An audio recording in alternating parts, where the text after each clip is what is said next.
आपको जोधपुर ले चलते हैं। रक्षा मंत्री राजनाथ सिंह इस वक्त यहां मौजूद हैं, सुनिए क्या कह रहे हैं। स्वाभाविक रूप से उसकी रुचि बढ़ेगी। मेरे कहने का मतलब है कि आज कोई भी सब्जेक्ट एक दूसरे से अलग नहीं है। हर सब्जेक्ट एक दूसरे से लिंक्ड है, जुड़ा है और एक दूसरे पर निर्भर है। साथियों, मैं कभी कभी यह सोचता हूं कि हमारे जमाने की पढ़ाई और आज की पढ़ाई में कितना अंतर आ गया है। पहले हम लोग स्कूल जाते थे, मैं भी गांव के प्राइमरी स्कूल में पढ़ा हूं, किसी पब्लिक स्कूल में नहीं पढ़ा हूं। तो उनकी उस समय जो किताबें होती थी उनकी प्रिंटिंग भी बहुत अच्छी नहीं हुआ करती थी, यह भी मैंने देखा था। पहले हम प्रिंसिपल साहब की या हेडमास्टर जो प्राइमरी स्कूल में रहा करते थे, उनकी मेज पर कोई ग्लोब देखते थे तो लगता था कि यह कोई जादुई गेंद है।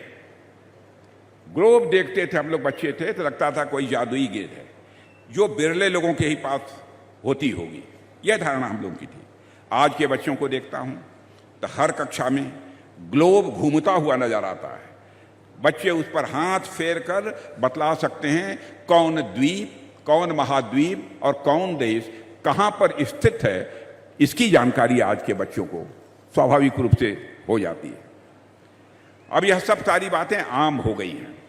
मुझे याद है कि हमारे समय में अगर कोई साइंस के लैब का नाम भी लेता था तो गांव-गांव में उसकी चर्चा होती थी। यह लैब में काम करता है, प्रयोगशाला में काम करता है, प्रयोग करता है।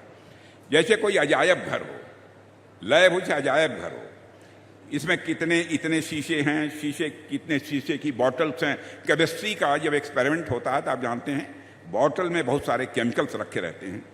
तो यह सब चीज ट्यूब्स रखी रहती हैं। इन सब सारी चीज़ों की चर्चा बच्चों में भी होती थी और बच्चे बड़े शान के साथ घर जाकर अपने माता पिता को बतलाते थे कि हमारी लैब में, हमारी प्रयोगशाला में इतनी बॉटल भरी हुई रखी हैं, इतनी ट्यूब रखी हैं।